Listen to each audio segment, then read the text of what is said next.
particularly it crossed North Odisha coast about 20 kilometers south of Baleswar with an estimated wind speed of 130 to 140, gusting up to 145.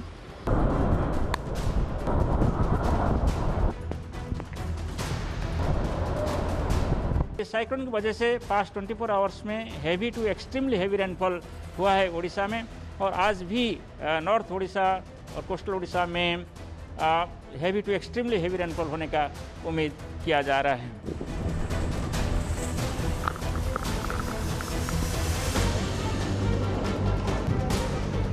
जो इसका damaging wind है अभी ये चल रहा है, सबसे ज़्यादा damaging wind Balasore Bhadrak district में और एडजॉइनिंग मेदिनीपुर डिस्ट्रिक्ट में वेस्ट बंगाल का।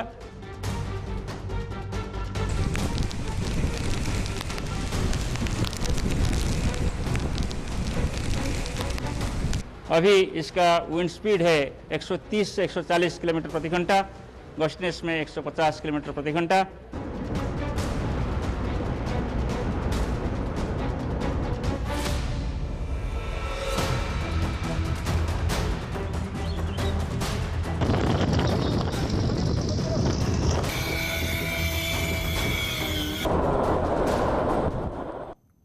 एक 130 से 145 किलोमीटर प्रति घंटे की रफ्तार से जब तूफान यास टकराया तो चारों ओर तबाही मच गई।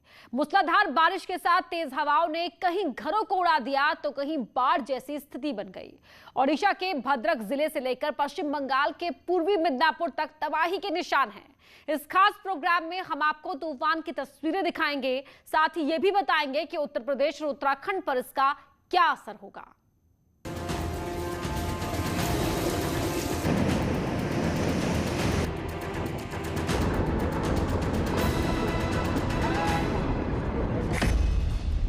यास तूफान ने किया परेशान।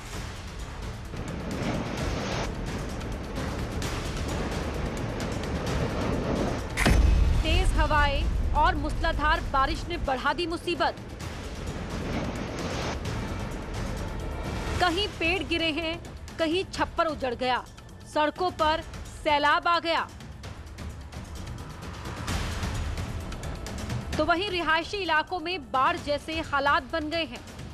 ओडिशा के बालेश्वर के एक होटल में पानी घुस गया है।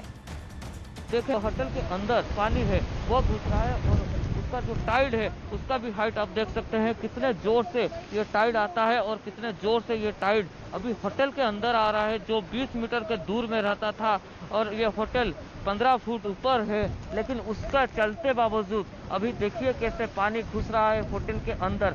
ये है भयंकर तूफान, आज हम कहर दिखा रहे हैं कितने जोर से, जैसे बोला जा रहा था 4 मीटर के आसपास ये जो लहर होगा, 4 मीटर के आसपास लहर देखा जाएगा, वो भी दिखाई जा रहा है। अभी लंबे बड़े बड़े जो लहर है वो आ रहे हैं, उसके साथ हवा भी 120 से ज़्यादा के स्पीड में चल रहा है।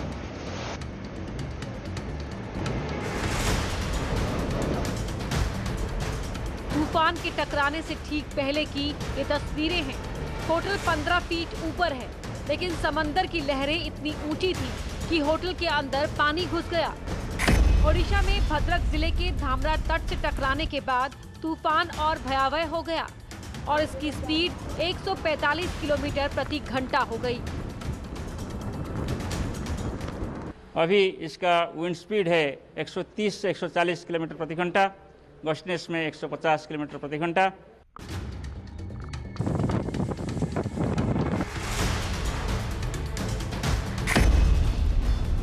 ये ओडिशा के पारादीप की तस्वीरें हैं। इन बोट से मछुआरे मछली पकड़ने समंदर में जाते थे। मछुआरों की जिंदगी इन्हीं नाव से कटती है। ओडिशा का मछली कारोबार की रीढ़ है ये, लेकिन यास तूफान ने ओडिशा के पारादीप में मछली पकड़ने वाली नाव को नुकसान पहुंचाया है। कई नाव डूब गई हैं, जो बची हैं वो भी डैमेज हैं। तूफान की वजह से घरों पर पेड़ टूटकर गिर गए हैं, कारों को भी नुकसान हुआ है। ओडिशा के धामरा में स्थिति और भयावह हो गई है। तूफान सबसे पहले यहीं पर टकराया था। तेज हवाओं ने ओडिशा के धामरा को चपेट में ले लिया और देखते ही देखते यास ने इस इलाके को डुबो दिया। तूफान ने घरों की खिड़कियां तोड़ दी, कमजोर घरों को उखाड़ दिया। एक शोरूम के बाहर खड़ी गाड़ियां भी क्षतिग्रस्त हो गई। चारों तरफ बाढ़ का मंजर है। ओडिशा के धामरा की दूसरी तस्वीर और भयावह है।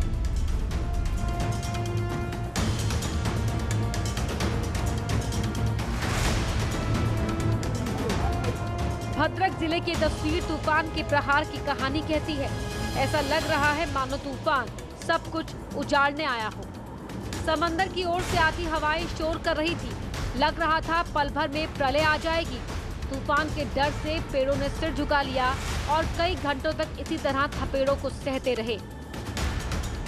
ओडिशा में तूफान से पहले हल्की बारिश हो रही थी। लोगों को लगा कि ये साइक्लोन हल्के झटके के साथ निकल जाएगा, लेकिन ऐसा नहीं हुआ। अभी हम केंद्रापड़ा में हैं और जो 4 जिले डायरेक्ट इम्पैक्ट उसमें फील हो रहा है, उस जिले में केंद्रापड़ा भी है। और केंद्रापड़ा में झमाझम बारिश सुबह से हो रही थी, मगर अभी इसकी रफ्तार बहुत तेज हो गई है। हवा भी बहुत तेज रफ्तार से बह रही है। तूफानी हवाएं अंदर तक हम जा नहीं पा रहे हैं क्योंकि अंदर बहुत पेड़ उखड़े पड़े हैं और कुछ जगह पे जो इलेक्ट्रिक पोल हैं वो भी नीचे गिरे पड़े हैं। तो अभी कहाँ कितना डैमेज हुआ ये पता नहीं चल पा रहा है। ओडिशा के 4 जिलों में सबसे ज्यादा नुकसान हुआ है। इसका आकलन तूफान शांत होने के बाद ही लगाया जा सकता है। जो इसका डैमेजिंग विंड है अभी ये चल रहा है, सबसे ज़्यादा damaging wind Balasore Bhadrak district में और एडजॉइनिंग मेदिनीपुर डिस्ट्रिक्ट में वेस्ट बंगाल का।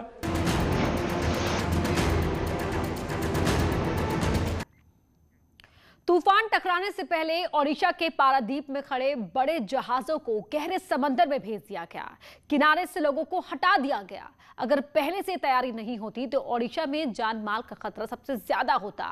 ओडिशा के तट से टकराने के बाद यास तूफान पश्चिम बंगाल में भी उसने तबाही मचाई, सबसे ज्यादा पूर्वी मिदनापुर में।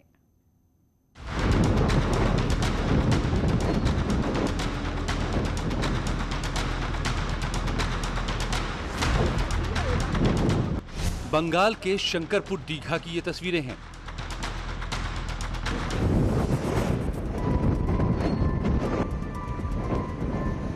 ये इलाका पूर्वी मिदनापुर में आता है। तूफान के आने से पहले ही यहां पर बारिश हो रही थी।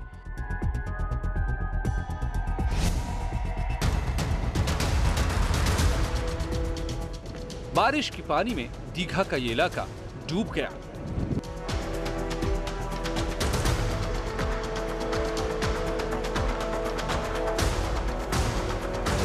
तूफान के मंसूबे को मौसम वैज्ञानिक पहले ही समझ चुके थे, इसलिए किनारों से 12 लाख से ज्यादा लोगों को हटाया गया, नहीं तो तूफान से पहले बाढ़ की चपेट में आ जाते।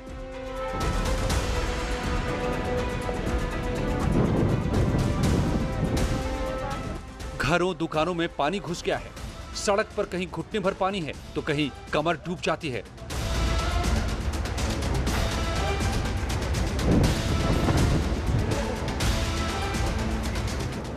चक्रवात ने जब इस इलाके को छुआ तो तबाही और ज्यादा हुई।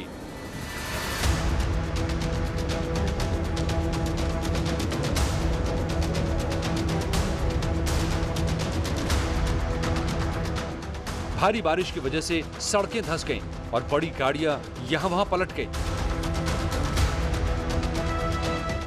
समंदर के किनारे के पेड़ टूट गए, छोटी दुकानें उजड़ गईं, बिजली के पोल तार एक ही झटके में टूटकर बिखर गए। हालांकि यहां पर तूफान की रफ्तार ओडिशा से कम थी, इसलिए ओडिशा की तुलना में पश्चिम बंगाल में नुकसान कम हुआ है, लेकिन बाढ़ ने लोगों की मुसीबतें बढ़ा दी हैं।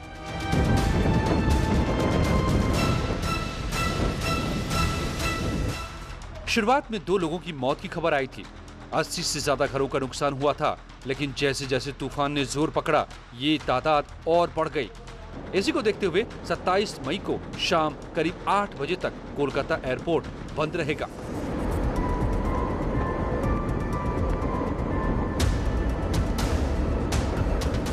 तूफान के दौरान ही लोगों को बचाने के लिए एनडीआरएफ की टीम स्थानीय प्रशासन के साथ जुट गई थी। एक एक लोगों को सुरक्षित स्थान पर पहुंचाया गया।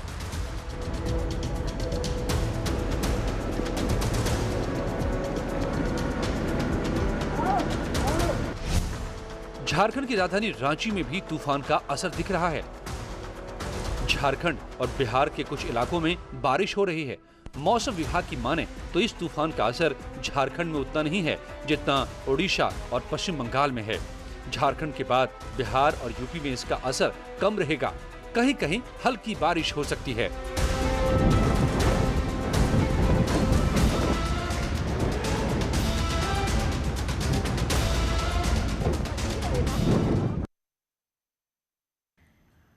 यूपी में यास तूफान के पहुंचने से पहले ही अलर्ट जारी कर दिया गया है। वाराणसी में नाविक अपनी नाव को मजबूती से बांध रहे हैं, लेकिन सवाल यह है कि आखिर इन दिनों ऐसे तूफान आते क्यों हैं?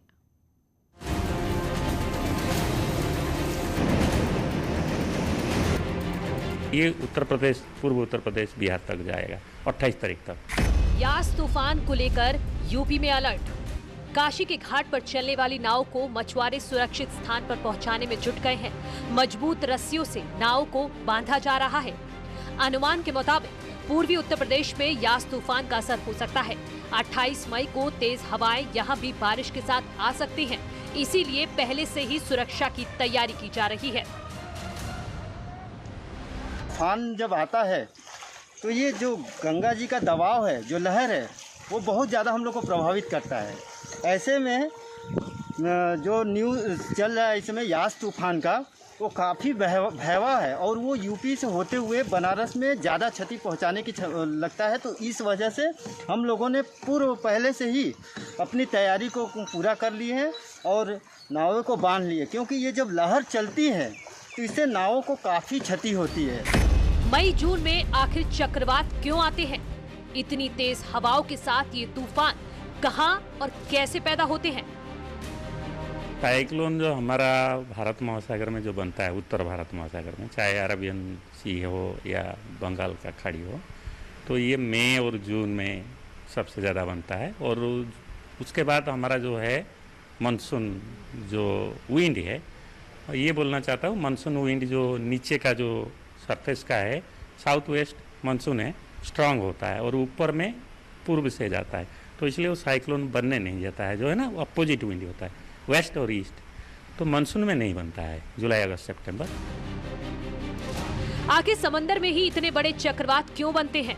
पहाड़ी इलाकों में या मैदानी इलाकों में मूसलाधार बारिश के साथ साइक्लोन क्यों नहीं आता? साइक्लोन जो है ना, ये चक्रवात, ये समुद्र में बनता है, क्योंकि इतना शक्ति जो है समुद्र का ही है। उनको पानी चाहिए और जो होता है ना मॉइस्चर, और उनको फ्रिक्शन लेस चाहिए। इधर क्या है ना, पहाड़ हैं, जैसे ही साइक्लोन टकराता है आप देखेंगे उई क्यों हो गया, क्योंकि वो जो घर्षण या फ्रिक्शन बहुत होता है। तो यहाँ कुछ होता नहीं है, छोटा मोटा बन जाता है। जो छोटा आप देखे होंगे डस्टर में या स्क्वाल जैसे बनता है, वो बनता रहता है। साइक्लोन समुद्र में बनता है, साइक्लोन मानसून में नहीं बनता है। इसलिए मैंने बताया कि नीचे जो पश्चिम का जो हवा सरफेस में होता है, स्ट्रांग होता है। बॉम्बे और आप देखा होगा 50 किलोमीटर 80 किलोमीटर ऊपर में 100-150 किलोमीटर उसको टूटाता है, तो बनता है, लेकिन डिप्रेशन, लोअर और वीक सिस्टम बनता है। अमेरिका जैसे देशों में ये चक्रवात और खतरनाक होते हैं। ये समंदर में तेजी से आगे बढ़ते हैं और किनारों से टकराने के बाद धीरे धीरे शांत हो जाते हैं। Bureau report, news 18। और यहाँ वक्त हो गया एक छोटे से ब्रेक का।